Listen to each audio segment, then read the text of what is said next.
On the morning of May 11th, 1945, on the island of Luzon in the Philippines, Private John McKinney was pushed into a fight so close that the jungle itself seemed to squeeze the distance down to nothing. And in that chaos, a Japanese soldier swung a sword and cut away part of McKinney's ear, leaving his face slick with blood just as an enemy assault began to swell toward his position. Subscribe to the channel if you want more documentary war stories told step by step, with the human detail left in, because what happened next was not a clean legend. It was a brutal, minute-by-minute struggle of survival where one man became the only barrier between a surge of attackers and the men behind him. Luzon in that final spring of the war was a place that punished every mistake. The heat pressed down like a hand. The air carried dampness that never fully left your skin. When you moved through brush, leaves slapped your sleeves and stuck to sweat, and the ground shifted underfoot with roots and soft mud. Visibility could be good for a few yards and then collapse into a wall of green, and that wall was where danger lived. You could hear insects and birds and sometimes the distant crack of rifle fire, but the most dangerous sound was often the one you did not hear at all. The quiet footstep, the branch that did not snap, the breath behind a screen of vines. The campaign itself had its own momentum. American forces were advancing, and the Japanese forces were being forced back. But being forced back did not mean they stopped fighting. In the Pacific, retreat could still be violent. A unit that could not hold a ridge might still try to bleed the enemy on the way down. A position that was lost in the morning might be counterattacked by afternoon. And in terrain like Luzon, the front line was not a neat line. It was a series of small fights connected by exhaustion. It was men moving forward, taking ground that was measured in yards, then holding it while the enemy tested the weak points. An infantry private in that environment lived a life that looked simple on paper and felt endless in the body. You moved, you paused, you listened, you watched, you moved again. You carried your weapon, your ammunition, your water, your fear, and the constant understanding that any piece of brush could hide a rifle or a blade. Sleep came in broken pieces. Food was eaten fast, often without appetite. The mind stayed half awake even when the body tried to rest, because the jungle never felt fully quiet.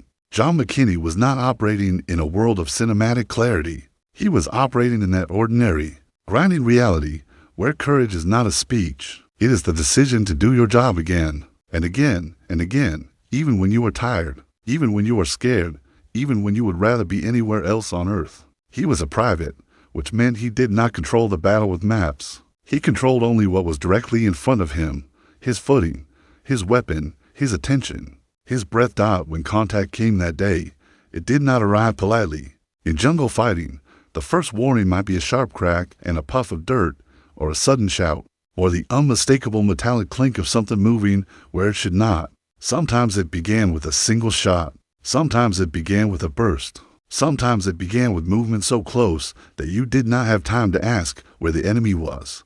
Because the enemy was already there, the fight tightened quickly. Men shouted to each other, but voices in brush do not travel cleanly. Sound bounces and dies. A word can vanish 10 steps away. In those seconds, a unit can become a set of isolated points, each one trying to keep from being swallowed. A man's world becomes the few yards he can see, and the shapes that move inside those yards decide whether he lives. At some point in that first surge of chaos, a Japanese soldier rushed close enough to use a sword. That detail matters because it tells you how compressed the distance had become. A sword is a weapon of intimidation and lethality at arm's length. It is meant to shock, to break a defender's mind, to end a fight instantly. When steel swings that close, you feel the air change. You see the flash. Your body reacts before your thoughts catch up. The blade struck McKinney's ear and cut off part of it. Blood is not a small thing when it happens on your face. It runs into your eye. It blurs the world. It makes you blink and lose the enemy for a fraction of a second. Pain spikes and the mind tries to pull you backward into yourself, to protect you by making you focus on the wound. The body wants to do the natural thing, press a hand to the injury, look down, step back, breathe. But a battlefield is not natural. It does not allow you the normal human response to injury. If you stop to cradle a wound while men are closing on you, you may die. If you fall back blindly, you may expose your side. If you raise your hands off your weapon, you may lose your only protection. McKinney did not stop. He stayed in the fight. There is a hard truth about infantry combat. The difference between living and dying is often measured in seconds of stubbornness, not grand strategy, not a perfect plan. Seconds of refusing to break when the enemy expects you to break. McKinney had just been cut by a sword. The enemy was close, and yet he continued to fight.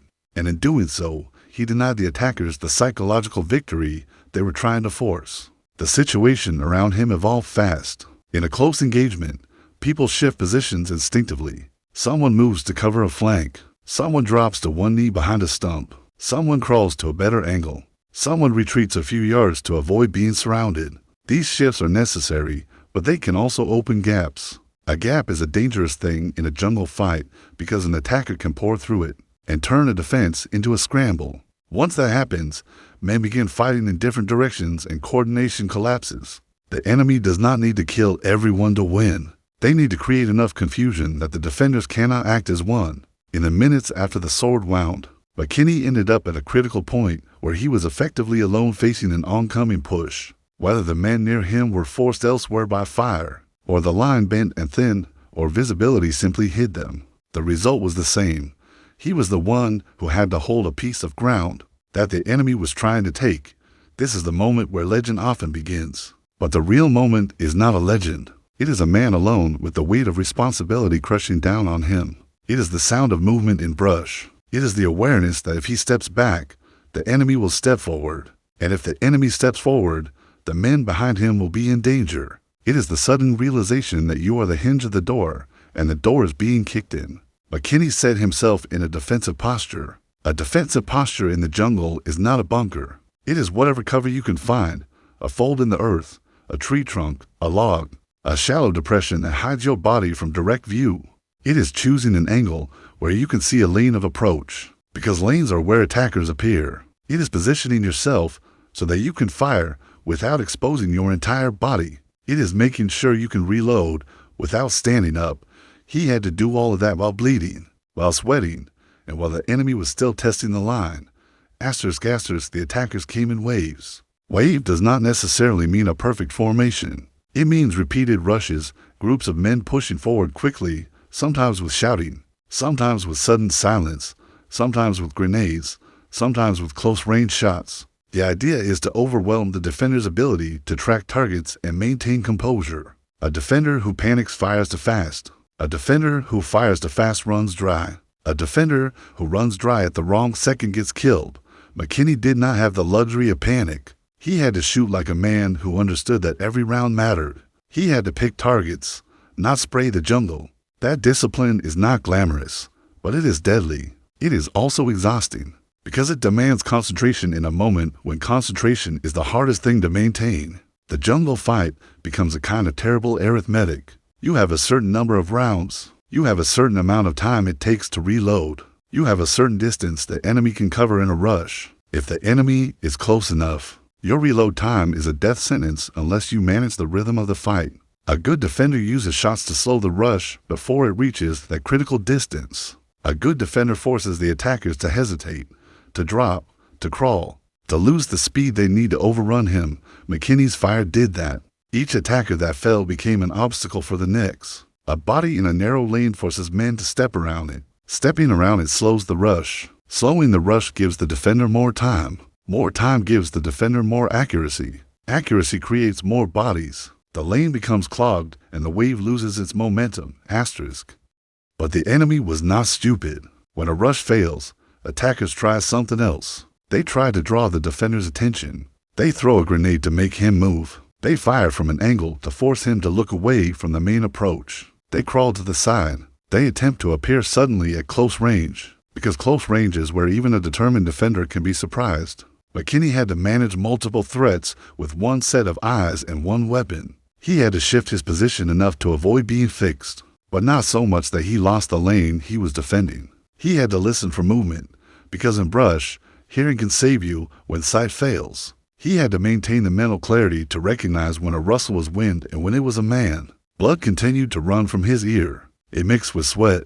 It ran down his neck. It made his skin slick. The pain was present, but pain in battle is often secondary to the larger pressure, the pressure of immediate survival. The human body is capable of doing brutal work while injured. Adrenaline is not a myth. It is a chemical force that narrows your world and drives you forward. It also has a price, because when it fades, the body collapses into exhaustion, trembling, and delayed shock. During the fight, he could not afford to collapse. He fought for roughly 36 minutes. That is the reported duration, and it matters because it is long enough for a man's arms to ache, for his mouth to dry, for his shoulders to burn from holding a weapon at the ready, for his hands to cramp from reloading and gripping, and for his mind to begin slipping toward fatigue. In those minutes, the defender must keep his focus sharp, because the first moment of distraction could be the moment an attacker breaks through. The number of enemy killed in that span is reported as about 40, roughly in that range. In any battle, exact counting during the action is difficult. Bodies fall in brush, wounded or dragged away. Chaos destroys need accounting. But the scale is what matters. It was not a small skirmish. It was a sustained defense in which the ground in front of him became crowded with the evidence of repeated attacks that did not succeed. There's an image that helps you understand what that means, even without exaggeration. Imagine a narrow approach through brush, a slight rise, a break in the vegetation where men naturally try to move. Imagine the defender firing into that approach as shadows appear and turn into bodies, and those bodies fall and do not get back up. Imagine the next rush stumbling over the first. Imagine the defenders behind him hearing firing that does not stop, a steady rhythm that sounds like a line of rifles, when in reality it is one man refusing to let the rhythm break. That rhythm is crucial. In close combat, attackers listen as much as they look. If they hear pauses, they believe the defender is reloading or out of ammunition and they rush. If they hear steady fire, they hesitate. Hesitation kills an assault. It causes men to drop, to crawl, to lose cohesion. A defender who understands rhythm can control the psychology of the enemy. Even when outnumbered, McKinney's discipline created that control. There were likely moments in those minutes when he came close to being overrun. That is the nature of a fight like this. Even a highly disciplined defender cannot stop every approach instantly. Sometimes the enemy closes closer than you want. Sometimes you see movement from the side to late. Sometimes your weapon feels too heavy for your arms. Sometimes the noise is so loud you cannot hear the movement you need to hear. In those seconds, survival is not a plan. It is a refusal. It is a decision that you will not stop shooting until the immediate threat is gone. It is also a kind of cold fear. Not panic, cold fear. Panic is wild.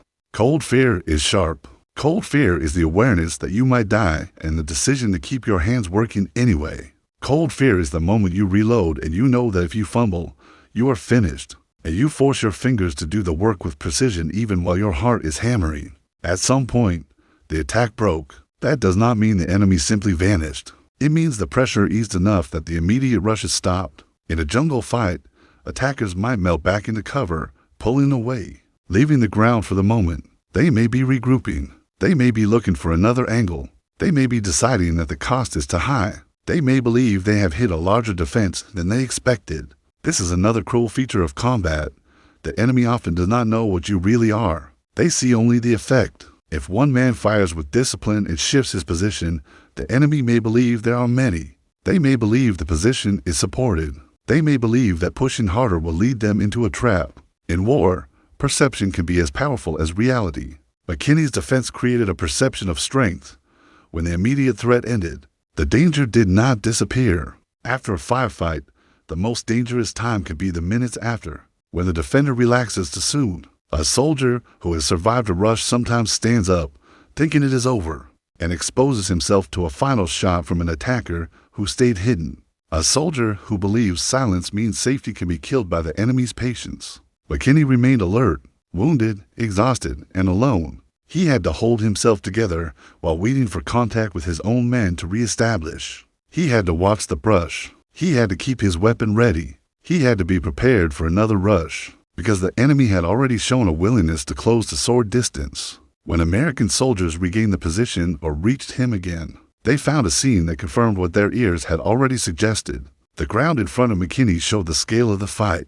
The bodies, the disturbed vegetation, the scattered evidence of reloading and firing. The signs that this was not a single exchange of shots, but a sustained defense. They found McKinney alive, wounded, and still in a combat posture. It is difficult to describe what that moment feels like for the men arriving. There's relief, because he is alive. There's shock, because the scene does not match what one expects from a single defender. There is a kind of awe that is not romantic. It is heavy. It is the recognition that something extreme has happened, something that could have ended differently if the man in that position had broken. In the practical world, the next steps are immediate.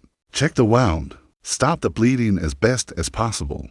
Pull him to cover if the area is still threatened. Give him water if there is time. Speak to him, because sometimes a man who has fought alone for half an hour needs a voice from his own side to anchor him back into reality. But inside the private's body, another battle begins as the adrenaline fades. The hands may start to shake. The mouth may suddenly feel painfully dry.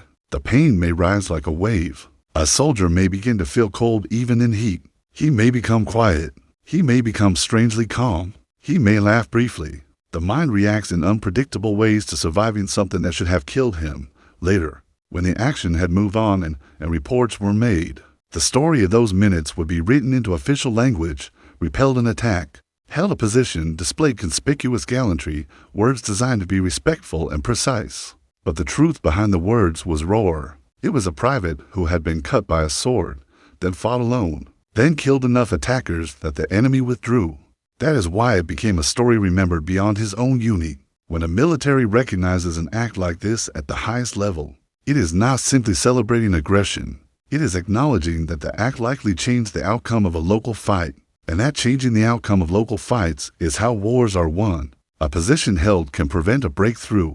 A breakthrough prevented can save lives. And in the Pacific, where close-range assaults could be sudden and murderous, stopping an overrun mattered enormously. McKinney's action did not end the war by itself. Nothing ends a war by itself. Wars end by accumulation of ground taken, accumulation of enemy forces destroyed or neutralized, accumulation of pressure that finally breaks an opponent's ability to continue.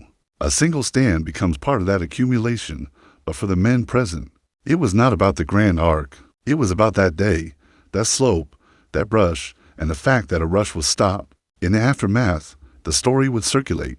It would be told and retold, not always with perfect detail, because stories change in the telling. Someone would emphasize the sword. Someone would emphasize the number. Someone would emphasize the length of time. But even as details drift, the core would remain. He stood, alone, and he did not yield. That is the kind of story infantrymen keep, because infantrymen live with the fear of being isolated. Every patrol has the possibility of being cut off. Every movement through brush has the possibility of suddenly becoming a close fight. Knowing that someone else survived that extreme condition does something powerful to a soldier's mind. It proves that it is possible. If you imagine the fight from McKinney's perspective, you can understand why it required more than courage. It required sustained control. Many men can do one brave thing for a few seconds. Sustained control for half an hour under close assault is a different category. It is not a flash. It is endurance. Endurance has components. Physical endurance, the ability to keep your weapon up, to reload repeatedly, to move without collapsing. Mental endurance, the ability to keep making decisions, to keep tracking threats, to keep aiming rather than firing wildly. Emotional endurance, the ability to keep fear from turning into panic, to keep anger from turning into recklessness, to keep shock from turning into paralysis. MC Kinney displayed all three. The sword wound adds another dimension, humiliation and rage. A blade strike is personal. It is a violation of your space. It can trigger a fury that either helps you fight or makes you lose control. If fury makes you reckless, you die. If fury sharpens your resolve, while discipline keeps your actions precise, you become extremely dangerous to attackers. In those minutes, McKinney's fury did not break his discipline. It fed it. The jungle environment also shaped the engagement. In open terrain, a lone defender might be flanked easily or suppressed by heavy fire from a distance. In jungle, heavy fire is harder to coordinate, visibility is shorter, and attackers must close to engage effectively. That closeness can benefit a defender who is ready and disciplined, because it creates moments where targets appear suddenly and clearly enough to be engaged. It also means that attackers may bunch into natural lanes, because moving through thick brush in a wide formation is difficult. The jungle funnels human movement. Funnels create concentration. Concentration increases casualties when met by controlled fire. McKinney used that funneling effect, whether consciously or instinctively, by holding a lane and making it deadly. There is also the reality of sound.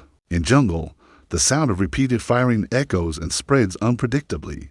Attackers may hear it as coming from multiple points. That can make them believe they face a larger force. The defender can intensify that belief by shifting positions slightly, firing from one spot, then another. Even a few feet of movement can change how sound is perceived. A lone man can sound like many. That illusion can buy time. Time is the currency of defense. As the campaign continued, McKinney's story did not replace the fear of the jungle. Nothing can, but it added a different kind of weight. It reminded his comrades that an attack can be stopped even when it comes close, even when it comes with blades, even when it comes in waves. When the war ended, the act was formally recognized with the Medal of Honor. The medal itself is a piece of metal and ribbon, but the meaning is larger. It is the nation's way of saying that this act stood out even among countless acts of courage. It is also a way of creating a public record, because acts like this can be swallowed by the enormous scale of war. Unless they are deliberately preserved, ceremonies are strange compared to combat. They are calm. They are controlled. The air is still. The uniforms are clean. The words are practiced. A medal is placed around a neck. People applaud. Cameras click. The world looks ordered. But behind the ceremony is the memory of disorder, the sweat, the blood, the close brush, the sudden sword. A man who has been in battle can stand in a ceremony and hear applause while feeling, in some quiet corner of his mind, the crack of shots and the rush of feet. That contrast can be painful. It can also feel unreal. The body remembers the jungle more strongly than it remembers the applause. If you want to tell this story in documentary form that feels true, you have to keep that contrast. You cannot paint it as a fairy tale. You have to show the fear, the exhaustion, and the ugly mechanics that made survival possible. You have to show that heroism in war is often a man doing a violent job under extreme pressure, not because he loves violence, but because the alternative is defeat. In the months after Luzon, the Pacific War moved toward its final conclusion. Other battles unfolded. Other men performed acts of bravery. Some were recognized. Many were not. The scale of the war was so massive that even extraordinary moments could vanish into the flow. But for those present, McKinney's stand did not vanish. It remained anchored to a specific day and place, May 11th, 1945, Luzon. A brief window of about 36 minutes where repeated attacks were stopped by a wounded private who refused to step back. And that is the core of it. Not slogans, not romance. Refusal. Refusal does not mean the absence of fear. It means fear is present and is ignored. It means the body wants to retreat and the mind forces it to stay. It means every natural instinct to protect a wound is overridden by the sharper instinct to protect the position. It means continuing to work, continuing to reload, continuing to aim, continuing to fire. When people hear about 40 enemies, they can turn it into a number and then move on. But if you try to imagine what those minutes look like, you can understand why it breaks the mind to picture it. It is not just the number. It is the repetition. It is the wave after wave. It is the moment when you believe the next rush will finally break through, and then it does not. It is the moment when you reload and you think, even if you do not say it, I cannot keep doing this. And then you do keep doing it, because you have to. A single defender's endurance can shape a battle in a way that is hard to see. From high-level history, history often focuses on divisions and generals, on arrows on maps, on dates and conferences. But the map moves because of moments like this, because a line holds instead of breaking, because a position remains in friendly hands. Instead of becoming a breach, McKinney's stand is a reminder that wars are decided by ordinary people pushed into extraordinary moments. The final part of the story is what happens after. After the adrenaline fades, after the fight ends, after the medics and comrades do their work, a man returns to being a man, not a defender. He has to eat, sleep, and live with memory. And war memories do not leave politely. Some men talk about them constantly. Some never talk about them at all. Some wake up at night hearing sounds that are not there. Some are quiet for years, and then one smell, one heat, one sound of a sudden shout brings it back. The human mind is not designed to process repeated mortal danger and then return to normal life. Without scars, McKinney carried a visible scar, the damaged ear, but the invisible scars are the ones that shape a person's inner world. A man who has fought alone under repeated assault has learned something about himself. That is hard to explain to anyone who has not been there. He has learned how narrow the line is between order and chaos. He has learned that courage can be a mechanical thing, a set of actions performed despite terror. He has learned that survival can depend on discipline, not on strength. Those lessons do not vanish when the uniform comes off, and yet, life continues. Veterans return to families, to jobs, to ordinary responsibilities. The world around them demands normalcy. Bills must be paid. Food must be bought. People laugh, argue, marry, have children, grow old. The war becomes something that happened back then for everyone else. But for the veteran, it can remain present, not as a constant, but as a shadow that moves when the light hits it the wrong way. That is why it matters to tell the story honestly, not as propaganda, not as fantasy, as a human account of what extreme conditions can pull out of an ordinary person. McKinney did not begin that day as a symbol. He began as a private in a hard campaign in a hard environment. He ended it as a man whose refusal to yield became a recorded act of extraordinary gallantry. Between those points were minutes of fear, pain, blood, and disciplined violence that most people will never have to experience. That is the story epilogue. In the years after the war, the battlefield faded into memory for the world, but not for the men who fought there. Luzon returned to being an island of forests and fields and towns. The jungle grew back over disturbed ground. The leaves that had been shredded by gunfire were replaced by new growth. Nature does not remember battles the way humans do. It covers them. John McKinney's body did not cover it.